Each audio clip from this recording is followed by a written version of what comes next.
This is the impact of spatial design in the world of animation. So Betsy Bauer and Bill Robinson will be showing their innovative use of spatial design tools to enhance realism, emotion, and streamline animation. Welcome to our round, Betsy and Bill. Very glad to be here. Hey, Yeah. Thanks for having us.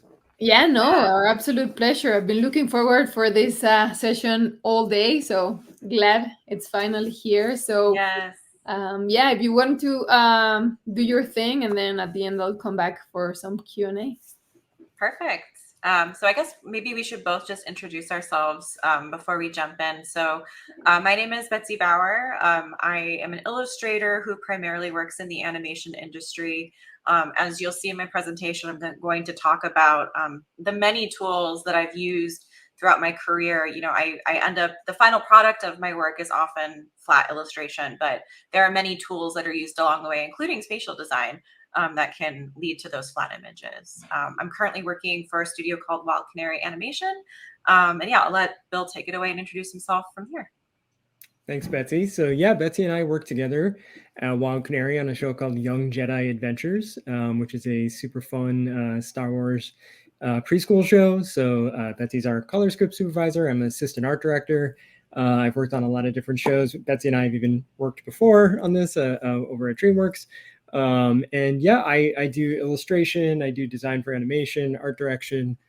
I got into VR a couple years ago. I started learning how to draw in Quill and found that it was just a really exciting and innovative way to enhance our pipeline and to make a lot of time saving and just a lot of fun too. So yeah. Yeah, awesome. All right, well, I will kick things off by sharing my presentation here. So everyone can see everything okay, I think. So I'm going to talk about, so in addition to my role at Wild Canary Animation, I'm actually a full-time instructor that teaches students interested in doing this type of work at a college called College for Creative Studies, which is based in Detroit, Michigan. I work remotely for them. So I'm going to talk a little bit about my own process and also just sort of how I have taken some of the tools that I have come to know and love in my own career and how I'm bringing those tools to 2D artists and showing them how they can use that to improve their own process. So, you know, my own work tends to be fairly flat graphic if I'm doing something that's purely for myself. I love things that look really illustrative. And I think when people see this, they're often surprised that when I was in school, I actually majored in 3D computer animation. So these are some renders from animations that I made when I was back in school. So I learned the entire pipeline of 3D animation, everything from early concept to storyboarding, to 3D modeling, to rigging, to layout, to lighting, the whole process is really something that I learned. And very funny at the time, I was kind of mad about it. I really ended up hating it at the end of it. I was like, no, I just want to draw. I don't want to have to do any of that for work. But I found that in my career, having that in my back pocket has actually been a huge leg up. So this is a set I designed for a feature animated film that came out a few years ago called Wonder Park. It was being made at Paramount Animation Studios, and I don't think this set actually even made it into the movie, but I got assigned to design this big set where there was a railroad track and it's embedded into the mountains and there's all of this debris that's broken over it. And, you know, the idea of approaching that from just a drawing perspective was so intimidating to me. I had no idea how I was even going to start on something like that. So having the ability to work in a 3D space was, you know, so helpful. And I think many designers are working in 3D. I think something that is a barrier for working, you know, I think Blender and Maya and all of those types of 3D tools are incredibly powerful, but there is a bit of a barrier because you have to almost learn a new language. That's how I describe it to my students anytime I'm talking about learning something like Blender or Maya. So in 2020, I became a full-time illustration faculty member at the College for Creative Studies, which is based in Detroit, Michigan. Sort of a long story of why I live in Los Angeles now, but teach for a school in Detroit. I won't bore you with those details. But you know, the program that I teach in it's really it came from the roots of being a very traditional illustration program. So the students who go through this are students who are interested in things like editorial illustration, things like comics, things like maybe picture book illustration. And I was brought in because there was sort of a growing interest in students who were interested in maybe using those illustration skills and applying them to the animation industry. And part of that curriculum, I think it's really important to learn some 3D. And so I was in this situation where a lot of my students had this big barrier. Like, how do you make that jump from doing 2D illustration to learning 3D? And I remember I was trying to do a Blender project with students, and inevitably a student would cry whenever I would be trying to teach this, because it's just so overwhelming. It's so much. So a few years ago, I had the opportunity to partner with Gravity Sketch and start introducing that in our classroom. They gave a really generous donation of a bunch of headsets for our students to use.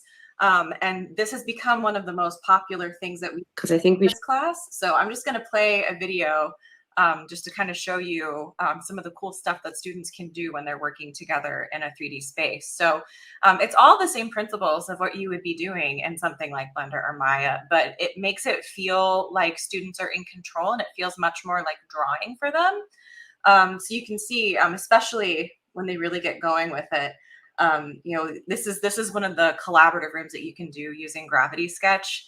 And I will also add that, being a remote instructor, this was a really cool feature to have, because I felt like I could really directly interact with my students and instruct them and kind of help them get over some of those barriers that they might be facing otherwise. So it has proven to really be the least friction in how I can get students interested in this. And I'm not sure if it's in this video or if it was in a different one that I had pulled. Sorry, that it seems like there's a little bit of a lag in the video. But one of the things that, I think it's very playful, which I think really makes a huge difference for a student, especially anytime you can introduce an element of play and fun into learning something new, it's going to be so much more effective. Like, I remember I was teaching students how you could take OBJ models and import them into Gravity Sketch.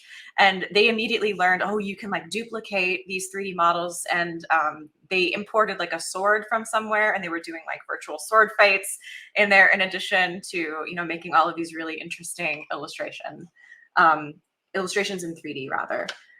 So it was a really, this was like one of the most popular days in this class.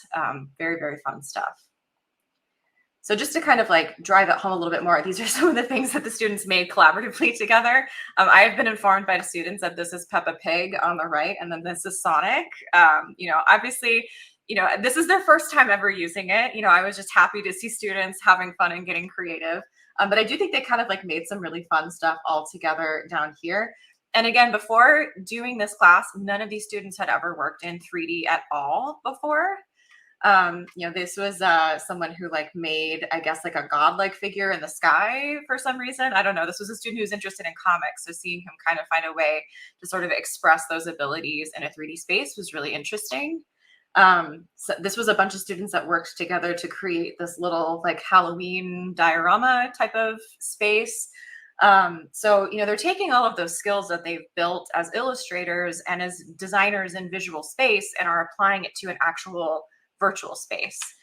So it was really interesting to see how quickly they were able to build something up that looked interesting and was compelling to look at. So then I gave them an actual assignment to do, where they had to use Gravity Sketch as a tool to sort of block out almost like the underdrawing for an illustration. So this was from a student who was really interested in becoming an environment designer, and very talented student who worked really hard.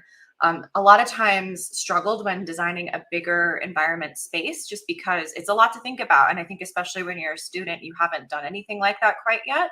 So she was able to develop this whole ski village using Gravity Sketch and then painting over it using Photoshop. So kind of a combination of 2D and 3D tools to ultimately produce a 2D image at the end. This was from a student who was interested in more like editorial illustration. I think since she's graduated, she's done some stuff for like the Washington Post, and she's been pretty successful. And this was a student who I think would never have considered working in 3D.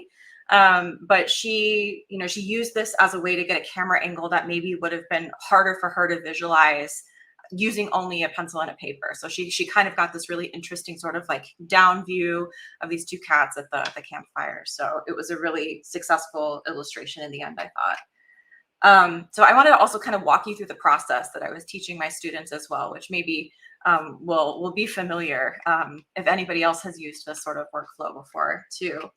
So, I had my students sort of start out by thinking about, okay, what do you actually want to do with this composition? Before we jump into any 3D, I think this is probably true for any designer, no matter what sort of field you're working in. You want to make sure your thoughts are clear before you jump into any sort of tool, because the tool is never going to solve it for you.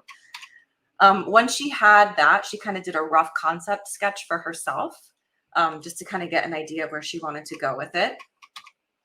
From there, she used Gravity Sketch to kind of, and I think she was also sort of importing other 3D assets that she had found on various sort of online libraries into her Gravity Sketch file. And then using Gravity Sketch to sort of assemble all of these things together, again, making it much more accessible because she felt like she could grab things in space rather than having to click and rotate and do all of that in something like a Blender or a Maya. Not to dissuade people from using those, because I think they're great too. They have their place and I love them too.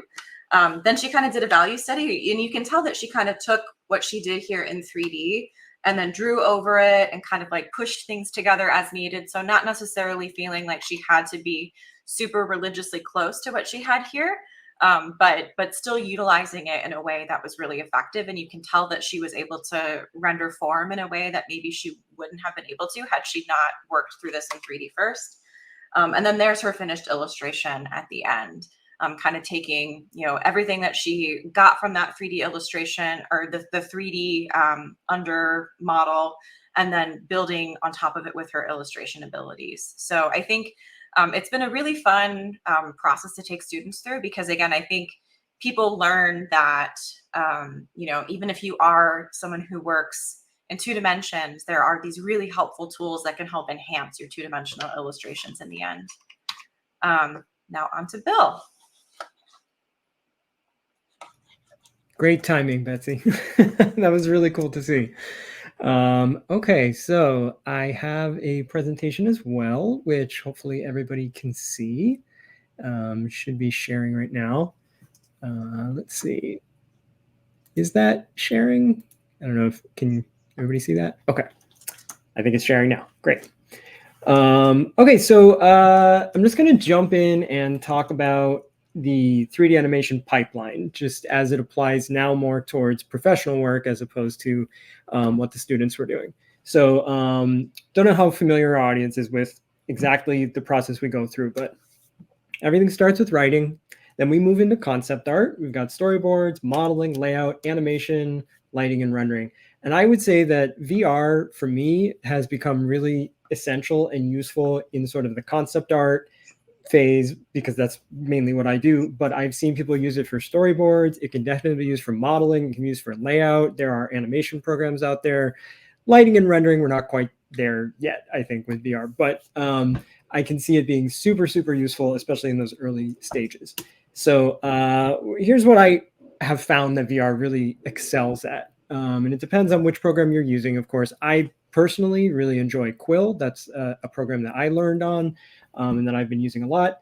I think it's, as Betsy showed, very useful for both 2D and 3D projects, because of course, even in 2D projects, even though it's hand-drawn, we're going for a sense of 3-dimensional space, and we're trying to turn form, and that having perspective, 3D is always a huge leg up in that instance, as well as 3D. So once you learn the basics of VR, I feel like it's way more intuitive than learning desktop apps like Maya Blender. And Betsy said this with her students too. People can jump right in and immediately start creating content, and you don't have to have this like many weeks of learning a new language, right? It's something we all kind of understand, because the ability to draw in 3D space really enables fast ideation. You can just go really quick, and you're not held up by all the things you don't know yet.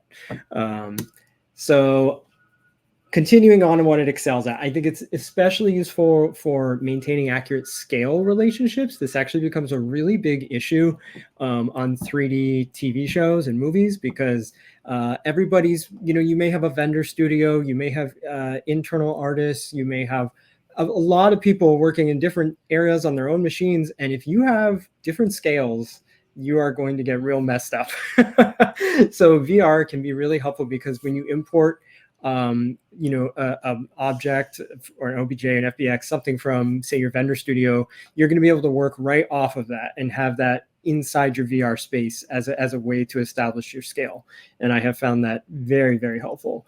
It's great for blocking in simple 3D shapes quickly in an easy to navigate space. So that's the idea of being able to grab something, duplicate it, rotate it, twist it, turn it, move it around in the space, enlarge it, shrink it, all those things super, super fast. And a lot of times that can take a long time on the computer in a desktop app. That just all the clicking and different shortcuts and stuff can be really annoying to learn.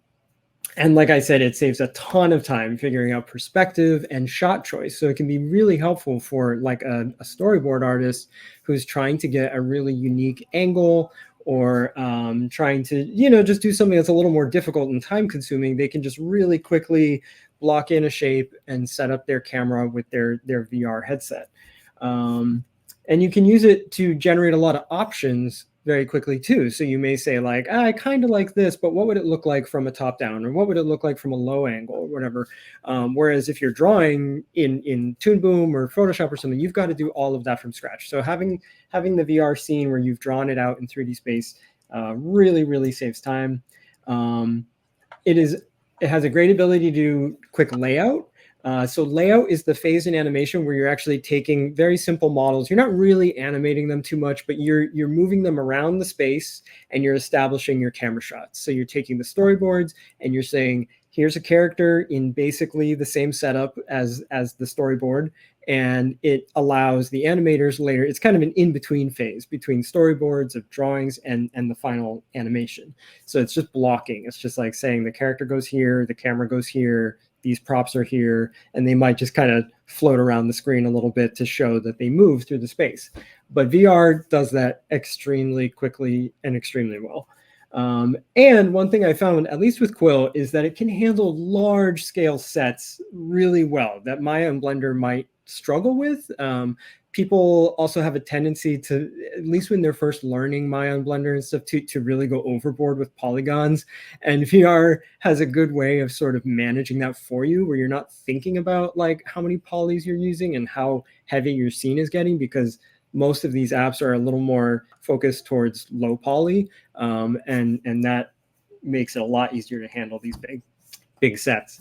And then, of course, some apps like Quill have a built-in timeline and those animation capabilities, which is terrific for creating a start to finish entire project. And there's a lot of people who have done some really cool projects in Quill, and I'm sure other programs too, but these great indie animation things are popping up that you can experience either in VR or exported to, a regular video editing platform where you can have a 2D image as well. There are some drawbacks. I'm going to go over like some of the things that I've struggled with a little bit using VR. It does require specialized hardware. Not every student or every studio has access to these types of things yet. It requires the specialized software. Sometimes you got to purchase that, and the space to use your devices in. Some studios are not set up that way. I've worked in studios where you are cramped right next to your partner, the person right next to you in your cubicle or something. And for you to get up and start doing VR in the middle of the day might be a little awkward. So as studios learn and embrace these things, hopefully they'll be set up in like a VR friendly way. It's great for me at home. I use it all the time, just, right next to my computer, I've got the space. So VR is great for roughs and planning, but it is, in my opinion, a little hard to get that final asset out of it. That's why my pipeline usually involves going back to either Blender or Photoshop to finalize things that I'm pulling out of VR. Different apps have different strengths, but I have yet to find one that does everything I want it to do. Sometimes you'll get a really great sculpting app, or you'll have a really cool poly modeling app, or you'll be doing more like a drawing kind of app. And like in Quill, I wish it had lighting. I wish it had texturing. I wish it had more features that a traditional package had, but that's not what was built, right? So it's kind of its own thing. And like I said, the final look and renders that I've been getting out of VR are not quite up to par with what like a final production ready thing would be. So I definitely go and tweak it and finalize it. All right, so how I have been using VR in an animated series pipeline, like on Young Jedi Adventures. So we always start with 2D designs, and just like Betsy, it's very similar to what Betsy was showing. We have a drawing, and starting with your 2D designs allows you to be really free with your shape exploration and with your appeal, and you want to start there. I find that when I start directly in 3D, I get in 3D mode, and I kind of forget about like the silhouette and the overall appealing pose and that kind of thing. So not limiting yourself too early by what the limitations of the 3D package is important. So I will use Quill to generate each asset individually. So you can add colors in Quill if you want to. I'm gonna have some examples of that. You can assemble all those little individual assets into a full set. You may be duplicating things, you may be arranging them into like exactly the way you want your set designed. Then you can export that entire set, all the pieces you've built, whether it's like little trees and houses and entire ground planes and rivers and whatever else you've designed in there, can all be exported as one big OBJ file or FBX, and you can bring that back into Blender or Maya, and that's where I'll do my lighting. I might apply like some rough textures and colors, and then I can start arranging cameras and shots that I feel like match the storyboard. So I'll look at the storyboards and I'll say, okay, there needs to be a close-up on this window, and the character is going to go right through the window. So let's set up a camera there, and that will give the vendor studio, who will be creating the final asset, a lot more information and detail. I can detail out that one section more for them.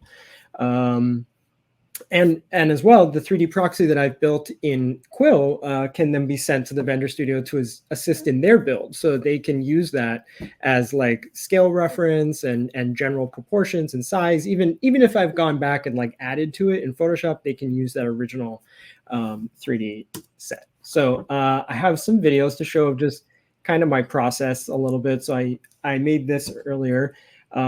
This is an example of just drawing in Quill. So it's a very free, fun experience. This is me just working on a character just straight out of my head, which is what I said not to do, right? So it's me just drawing, having fun, making this guy. And then after I've got like this random character kind of drawn in here, you can morph it, you can pull the lines and play with it a little bit. And then I started laying in like, hey, where does this guy live? Let's give him a tree. Let's give some rocks. We've got a little back. I'll kind of skip forward a little bit here. So I can put in a house. And this is so fast. This is sped up maybe a little bit, but in general, like this is maybe a few minutes to sort of establish a 3D space. And obviously this is just very rough sketch, but we can then have a sense of like, you can even start setting up your camera here if you felt like it. If you were a story artist and all you needed was the general wireframe, this might be enough for you. So that is one example. And then let's see, there's another slide here. It's a different video. So this would be me building a character in Quill, which is not something I do all the time. I use it more for sets. But if I have a project that I'm going to show right after this where I did build a lot of characters. So this is how fast you can start generating a character. So I'm laying in the ears. I've got my reference image up on one side and just starting to build out. You can literally lay your brush right on top of the image and start trying to match the proportions that you've established. And this is me just placing little objects. And I love that I can grab, the feet and I can just duplicate them. I can say like, okay, I got the foot and generally the right size, boom, move it over. I do wish Quill had like a mirror feature where I could have it automatically do that, but I have found that you get some really fun asymmetry to your characters when you don't have the mirror feature. You know, you get like a little more of that like appealing hand drawn kind of vibe to it. So this guy, he's coming along. Let me jump forward a little bit.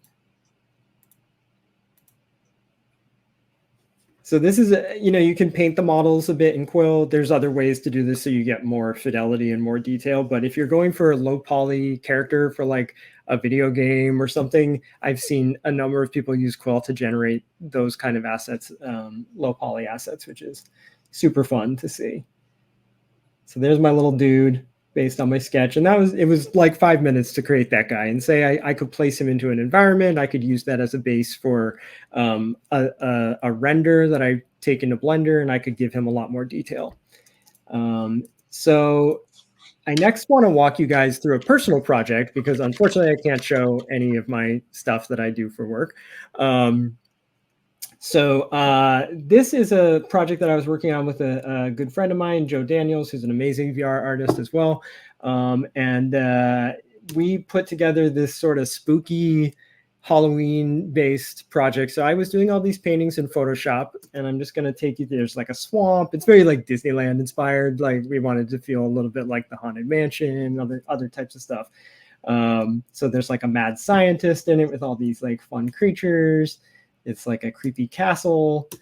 So, and then we've got a few characters that I was working on. And then I'll take you through what that concept art turned into, which is some sets. This is all built in Quill. And this is me just doing kind of a walkthrough of the environment. So this is like the graveyard environment where the little animated, it's kind of just a moving camera. Like the idea for this little short we were making is that you pop up out of this grave and then you kind of float through a creepy cemetery, and you float through, like, kind of like riding a ride at Disneyland. You're just kind of in getting to see all these little vignettes of like spooky scenes and some fun characters, kind of little animatronic style characters moving around. But to show you the scale that you can work in Quill, like that was one little set, and it can support so much. I mean, it's basically an infinite canvas. You can be just building out, giant environments with this, which would actually be really hard to import into a 3D package, but you can, take sections of it and bring it back into 3D. So this was like a little castle. And then, we travel inside where we see like a king and queen, like sitting on a throne. And this is, you have to paint your lighting in Quill. You actually have to you don't have any lights. You don't have any physical lights in the scene. So you have to, which I love, because it's much more like illustration. You're actually painting like where you think the light should go. And here's like a little spooky hallway that you ride through at one point. And you can see some of these characters from the concept art now realized in 3D. These were all built in Quill in VR. And it's so fun to do because they just go so quickly, like building a character in 3D, especially for like a final asset, can feel really overwhelming.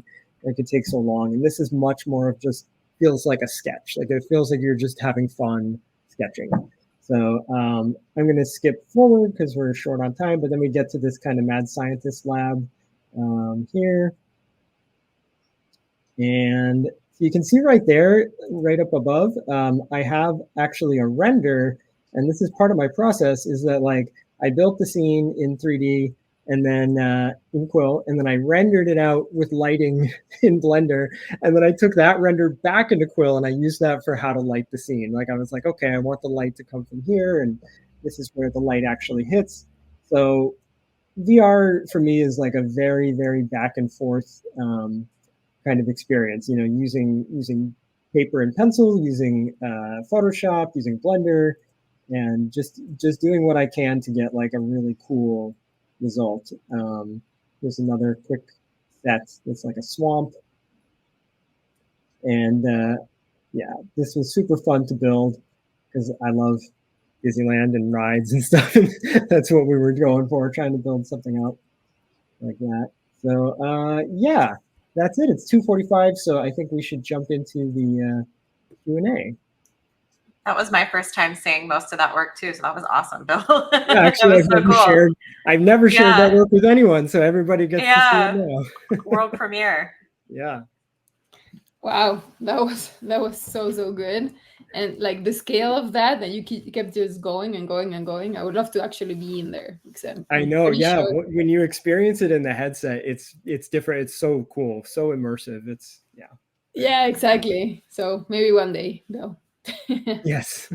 So it was really good to hear both of you speak about your experiences in VR and how has that kind of like affected or like kind of like impacted your workflow. And Betsy, you were was really funny to hear that story of, you know, you went into 3D animation and then you ended up hating it. And I don't think you were hating the 3D animation part of it. You were hating the actual fact that, you know, computers don't do what you want them to Mm-hmm. do in most cases, right? Like you spoke a Mm-hmm. lot about expressing yourself. You spoke, you know, you mentioned that word quite a bit when you were talking about your students and the work that they were doing, and that's it, right? Like it's you just have this idea in your head and you want to express it, but you can't really express it, and so I Yeah, I can had a see that. teacher that would describe that experience as fighting the box. He's like, "Oh, just another day of fighting the box." Yeah, So, yeah, which you shouldn't, right? no, Um, no. so I'm glad that now you found a tool that is actually working out for you. And so Bill, also you're showing kind of like a very, I mean, I was seeing kind of like your process of like all the steps that you need to follow. You start in VR and then you move to you know, you edit in like Blender or another CAD tool, and then you go to Photoshop. Like you have so many steps that like people could see this and be like, really? Like, is this an improvement to the like to the current workflow? But Yeah. in a way, I imagine summing all of that Mhm. allows you to be faster or to have, you know, Yeah. more possibilities of angles. Exactly. And you know, each package, of course, has its own, you know, ramp up to learning. Like what the learning curve is steeper for some than others, right? So like Photoshop, not a huge learning curve. Like once you get into it and you learn how to, if you're just using it to draw and paint, like not horrible, you can learn that. VR also not horrible if you have someone kind of walk your hand. 3D stuff definitely bigger learning curve. So for me, just picking out like the pieces of each one that make my life easier is where I can focus my time. And for a beginner, it may be hard to say like, hey, learn these like 10 different packages and try to make them all work. But for someone who's been doing it for a while, it certainly speeds up your workflow. But I think the core of, you know, what Bill is doing, and even sort of like some of the things that I was talking through with what students are doing, is really the same, where you have an idea, like you say, and you're trying to get to the finished product, the finished version of that idea as efficiently as you can. And for students who don't have a lot of experience, you know, maybe for them that's starting out with a sketch. Then and we didn't show this, or I didn't show this, but you know, oftentimes I would have them import that as a reference image right into Gravity Sketch, so they're working right off of their sketch, and then you know, building it out in a, you know, in a spatial place where they can actually realize it in 3 dimensions with, you know, a lot less of a barrier than using, you know, another type of 3D software. And then from there, you know, they can bring it back into Photoshop or into wherever else it needs to go. So for, I know for Bill, that's maybe bringing it into 3D and then back into VR. For them, it was, you know, bringing it into Photoshop. So I think the core ideas are still kind of true. It's being used as a tool as part of a bigger process. And I think that's kind of the beauty of it. Yeah, and ultimately that process, at the end of the day, all you want to do is to be able to show that idea that you have in your head, right? Mhm. Like, and it's always, obviously you're communicating it to yourself because you need to develop it, but you need to end up communicating it to others, right? And both of you spoke, Exactly. I really love, Betsy, how you showed the initial sketches, like collaborative sketches of your students, because that always happens. It just goes crazy and like Yes. so fast with people just like jumping in for the first time. And then Bill, I think the same thing happened with you and your like project, like this haunted game project, because it just kept going and going and going and going, and that always happens, right? And so I wonder what's your both of you points of view on how is this tool or tools actually going to help the industry or take the industry to the next level? Because it's really a major shift in how people think. Yeah, I mean, I'll start, and if that's okay. But I think in terms of any sort of production schedule, whether it's for animation, for industrial design, for auto design, whatever it's for, I think the most expensive thing is time. And the more time you spend working on something, so if you're working on a process that's really slow and labor intensive, it's going to make it a lot harder, and companies a lot more afraid to buy into an idea. And I think in Hollywood in particular, I think we're, kind of the evergreen problem in Hollywood is that studios are really afraid to buy into new, fresh ideas. That's why you see all of these reboots happening all the time. And I think what VR can bring to the table is just a way to really rapidly get an idea in front of someone in a form that they understand. Like, I think sometimes, I'm sure Bill can relate to this as well. Like, if you show a studio executive a sketch, they may not fully understand what they're looking at. You can tell them and try to explain, like, this is just the first idea, but they don't always get it until they actually see it all realized in 3D. So I think if we can get to that space faster, it's going to be much easier to get people to buy off on ideas, and knowing that the process is quicker and therefore cheaper makes studios more likely to want to invest in some of these, new, fresh ideas instead of just rehashing things over and over again. Yeah, I would definitely agree with everything Betsy just said in terms of speed and being able to show people your idea in like a clearer way. But I've also found that it's an amazing tool for collaboration. So like being able to hop into VR, especially when you have VR that supports a second or third or fourth headset in the same space, it's really, really cool. And it's just like a way to work that's really never been done before. And I've now in Quill, unfortunately, you can't do that. So, but I have had the experience of being on a Zoom call in my headset with another artist, sharing my screen, showing them what I'm drawing, and then they are doing quick sketches in Photoshop and stuff, and sharing that with me and saying, oh, here's how we want this scene to work. We want the monster to be up on top of the tree, and we want to have the action run down a slope here, and we want this. And so I'll start doing that in 3D and be like, oh, like this, and I'll show it to them. And it's a lot of so much faster and so much easier to collaborate that way. Yeah, like real-time collaboration is just like game changer. Well, Yeah. Bill, I recommend you to jump into Gravity Sketch because you can. Absolutely, yes. Yes. Well, we have so many questions from the audience, but I want to make sure that we have some time for our guest speaker to jump in and ask a few questions. So Chris, welcome to the stage. For Chris Ferrens is joining us today.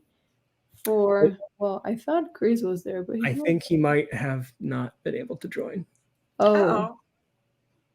Okay, cool. Perfect. Well, not perfect. Sorry for that, Chris, but I have so many questions from the audience that it's great. Let's see.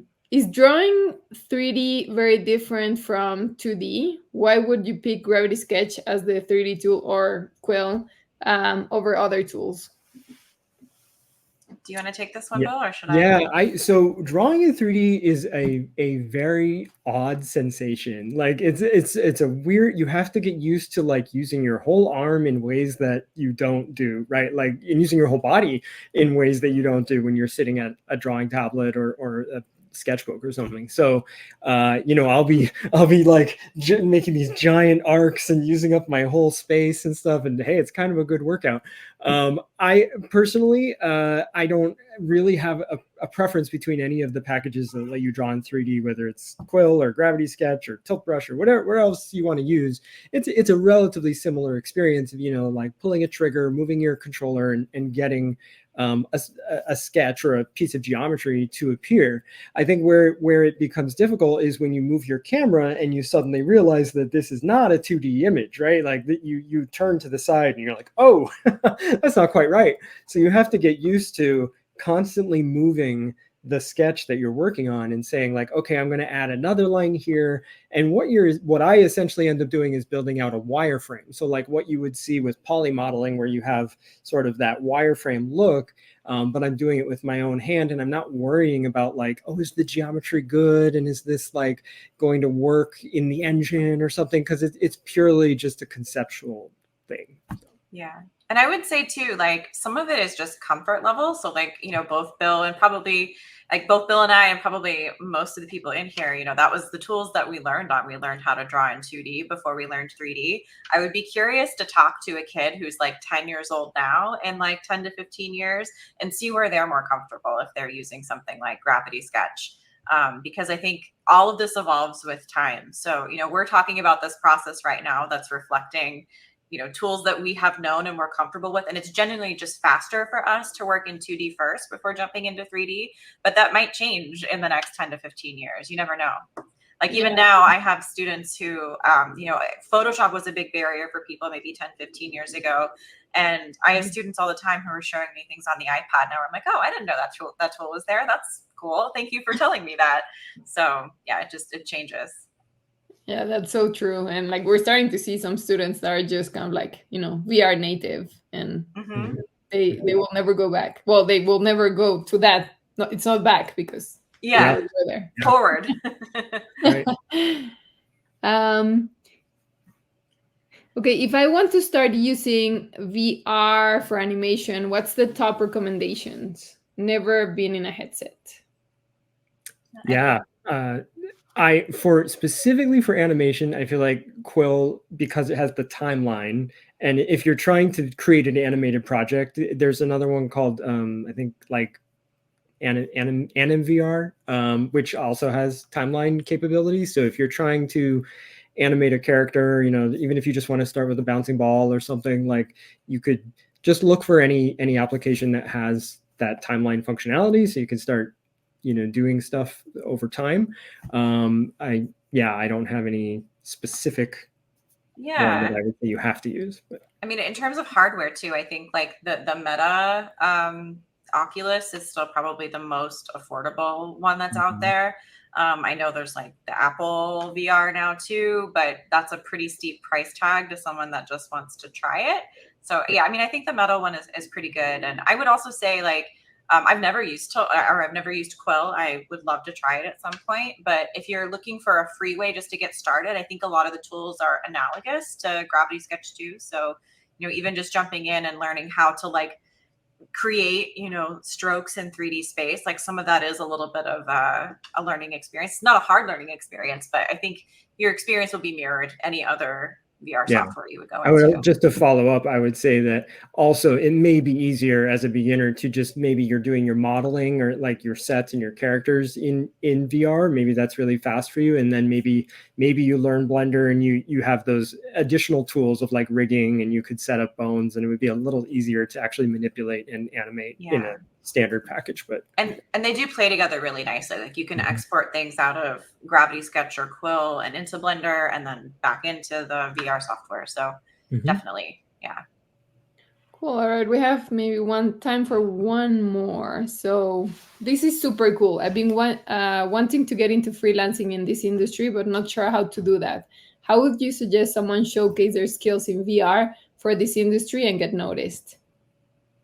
Oh, yeah. So I would personally, as someone who does hire artists and freelancers and stuff sometimes for different projects I'm on, I would love to see more VR in people's portfolios. It's kind of rare to see right now. You don't always. I hardly know anyone that has it in their portfolio, actually. So I do think it would be a leg up, and it is a great skill to have. I would say that basically just start making cool work, like get in there, try it out. Like I don't know if you've been using VR a lot yet, but if you have some work, put it out there, like start showcasing stuff on social media, like put out some renders, put out links for people to view your content in the headset if you want. And if you can it's just like a 2D portfolio. If your work stands out, then people are going to love it and hire you. Yeah, and just to emphasize what Bill said, I think anytime you have something that's like a project in your portfolio rather than just a smattering of random images, it always is a stronger piece. So, like Bill's personal project of like the haunted theme park ride in VR, like that would be a great example of like a type of thing that you could build. And I think yeah, and also just I think anytime that you have a big project and you complete it, it shows that you have the ability to follow through on something. And that always kind of speaks for itself. That's kind of why, anytime somebody does like an independent short film, it often like leads to bigger things for them. So I would say like same principles as that. And then just in terms of like what to make, like it's not super established in our industry yet. I think it's still very, very much in its infancy. So I think just make work that looks like the type of stuff that you want people to hire you to do more of. I think that's always the right way to go about it. Definitely. Well, Bill and Betsy, thank you so much for sharing with us your work today. It's been really, really interesting. And I think we could just kind of like keep going deeper into this conversation, maybe at another time. But yeah, thank you for joining us at Around. Yeah, thanks for having us. For having us. Yeah, thanks.